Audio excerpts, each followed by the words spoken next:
When it comes to building a floating deck, you have two different foundation systems you can use. This one right here is your concrete deck block. It's traditional and it's very heavy. This right here is your tough block. It's low profile.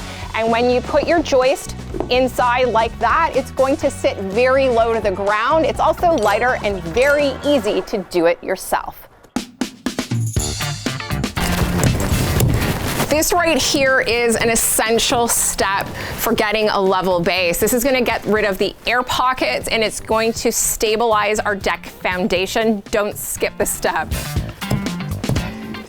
Now we are on a slight slope right now, so before installing our deck blocks, I've done 3 trenches of limestone screening, which is our paver base, and it's nicely compacted. On each side, I've done some landscape cloth, so we do not have to weed our deck. You don't want to do that. Now, what is absolutely critical with your paver base is that you compact it and compress it so that it is level and solid. If you don't do that, 5 years from now, your floating deck will settle and you'll have high spots and low spots. You can avoid that by using a tamper. Once you have your base level, you can take your deck block, and we're gonna set our first one right here in the corner, and this is the high spot of our build over here. And we can see that this needs to be built up a little bit, just a touch. You're gonna find that sometimes you just need to make micro adjustments. So I'm gonna put down my screening, tamp it down, then you're just gonna give that deck block a bit of a wiggle. So that's what you're looking for. You're gonna check for level in both directions on the first deck block in your corner, and then we can move over and do it on the next one. Because I have a retaining wall that I don't wanna undermine, I'm just gonna set my block 12 inches off the back of the wall and 12 on the side. Now that I've set my second block in place, I'm gonna take our joist and set it in. So I've just set my rim joist over here, and right now we just want to check for level with our first deck blocks, and that's looking good. And because I'm using a 4-foot level, I'm just gonna slide this down. Because we're on a slope, it doesn't look level, it's a little deceiving. And we'll just check this side as well. But that's looking good. And now we can put in our 2 deck blocks on the other side.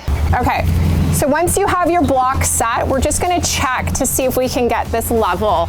And I'm gonna grab my joist over here.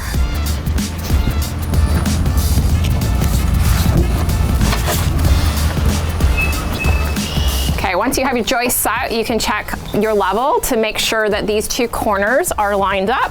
Once we've got it leveled, I'm gonna check on the other side.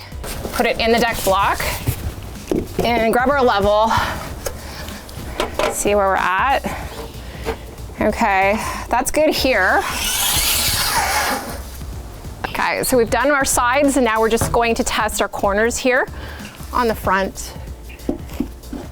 Set it, grab my level. Okay, now that we've set it, we can check for level. Once you've installed your 4 corner blocks, you can then move on to your middle blocks on the outer edge of your frame. Now, I am building this deck with 2x8 construction, and my joists are going to be 10-footers. At this point, I'm going to measure now for my rim joist, which is going to go here and at the end of the deck. I'm just going to put my tape on the end wall, and I'm looking to measure my rim joist, which will go here at the back of my deck, and it's going to be 165 inches. I can now take this measurement and go cut this on my saw.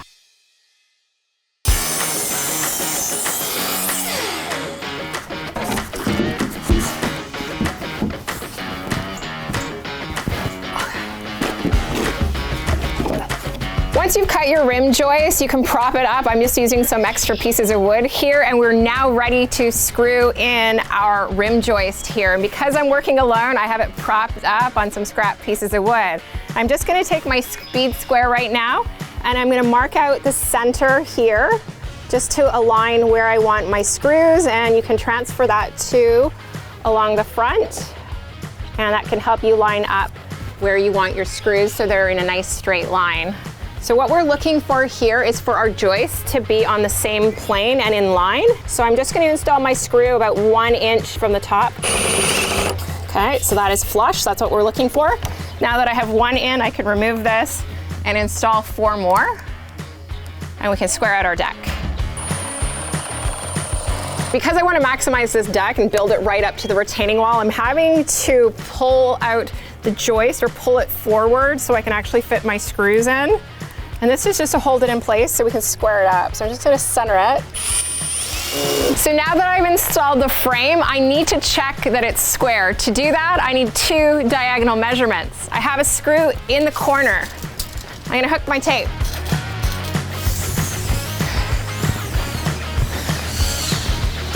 Okay, 183.5. Now check the other measurement. Let's see what we have here.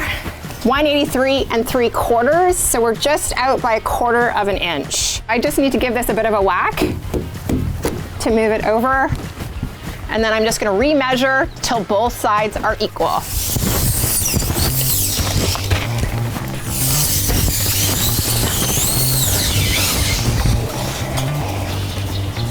We're totally squared up. Awesome. Another trick you can do is actually just throw in a piece of scrap wood here on your corners, and that is going to keep it square so it doesn't shift on you. So before installing your joists, I'm just going to actually set these in the deck blocks here, line it up, might take a second or two. I'm going to make some adjustments. Okay, and then I want to get my level on there. And what you're looking for is that each joist that is sitting on 3 deck blocks is nice and level.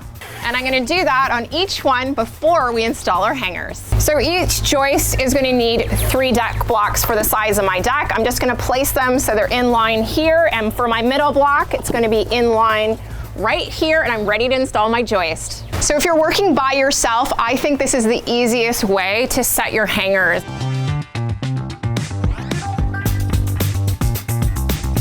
This one's not quite lined up. Okay, so you can see I've marked out the joists here. We have 12-inch centers, so I'm just gonna line that up. I have my joist hanger here, which is sized specifically for my joist. Gonna lift that up. Okay, set it in my deck block. So what you're looking for right here, top of your joist should sit flush with your rim joist, and at the bottom, you want your joist hanger to be nice and snug. I'm giving it a squeeze. I've got my rated fastener right there. I'll get to that in a second. And I like to do the rim side first. Once you do one on one side, you can go over to the other. Pull your joist hanger tight against your joist. And then what is key here, all the pre-drilled holes. All of these need to have a fastener inside. And here on the angle, don't forget your screws on the angle. X marks the spot, crown side up for the second joist going in. Let's fit it in place. I also mark my joists because I've pre-cut these and pre-leveled them out.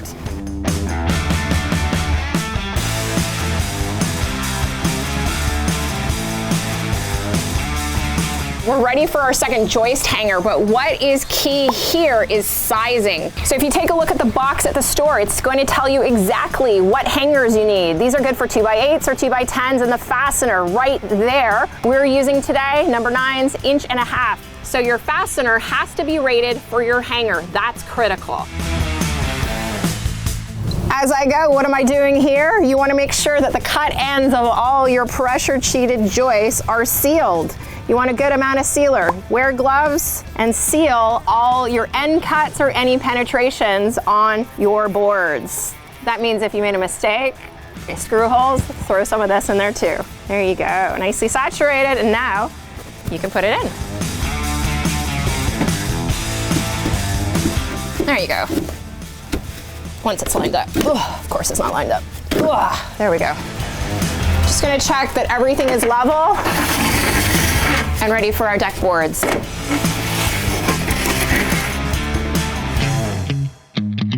Now after installing all your joists, it's on to blocking. In the middle of my deck, I have added blocking in between each joist. Why I'm doing that is because this is gonna add strength to your deck. If you think you don't need it, try this. Without blocking, if you go like this, you're gonna have lateral movement on your joist, and that is bad. Over here we have blocking. absolutely no movement, and that is what you want. So what I'm doing right here is doing some blocking, and if you take a look, this joist here is a cantilever, or it's overhanging my deck block, and I can't get a deck block underneath this last joist. So all down this last foot, I'm going to be installing some blocking. And this right here, that distance is 12 inches. Now this is absolutely a critical step, especially if you live in an area that has a lot of wet weather. This is gonna make our deck last longer. All you do for this is apply pressure, push it down with your hands, and I like to run my fingers along the side of the joist. Now if you make a mistake, you can peel back your tape. You wanna make sure that your joists and all your substructure is clean before you apply the tape. So another advantage of why I'm doing this is every single screw hole that you have going into your deck, this joist tape is acrylic. It's self-sealing, so it's gonna waterproof around each and every screw hole. So this right here is why we're doing this step. Take a look at our joists if I add a little water. That is waterproofing your deck, and that is gonna make it last so much longer. Think of joist tape as an umbrella for your joist, and if you don't wanna use it, I have a video coming up that's gonna show you what happens when you don't flash your deck. I'll link to that in the description. So for our decking today, I'm using pressure treated wood because we're on a budget, and if you're on a budget, this has the highest rate of return, so we're gonna make our money back. And some.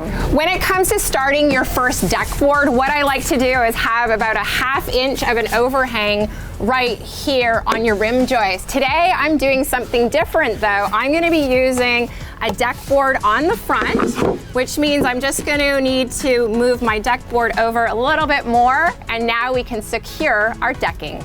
So, angle brackets. I'm using angle brackets today. This is a bit of a trick when it comes to installing your first boards, especially if you want a hidden fastener system.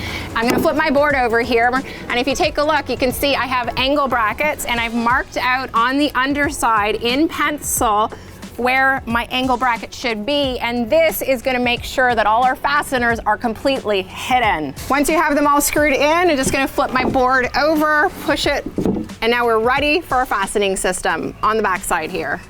I'm just installing the screws now into my L bracket.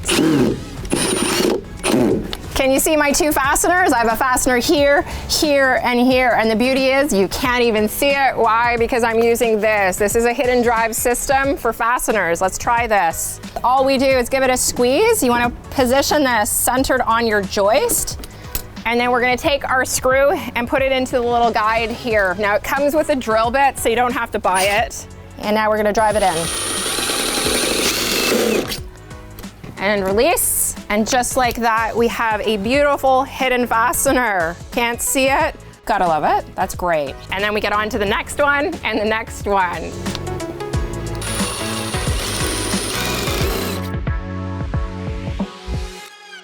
So for our second board, I just have it in place here. We're gonna use the guide at the front. So I already have my screw that is ready to go. And this is self-spacing for pressure treated lumber. So I'm just gonna use the guide to secure this. It's always good. There we go. And then again, we're gonna do one at the back side while we're at this joist. Put the screw in the guide.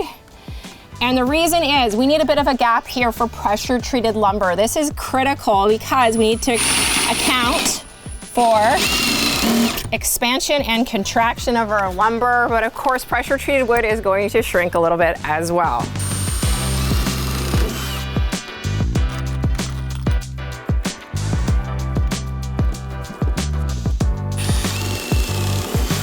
I'm just gonna take my boot. These come in handy. I'm gonna apply some pressure, and I'm gonna go in on the back side first, pulling, and if you have a friend, they can also help you with this.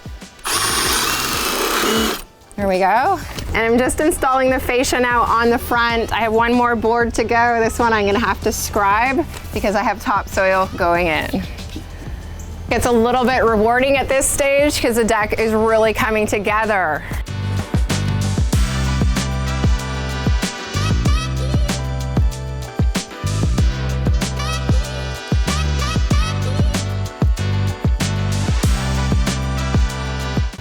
favorite ways to add privacy to a backyard is by planting cedar hedges. I'll show you how you can do it on your own in this video right here. Thanks so much, everybody.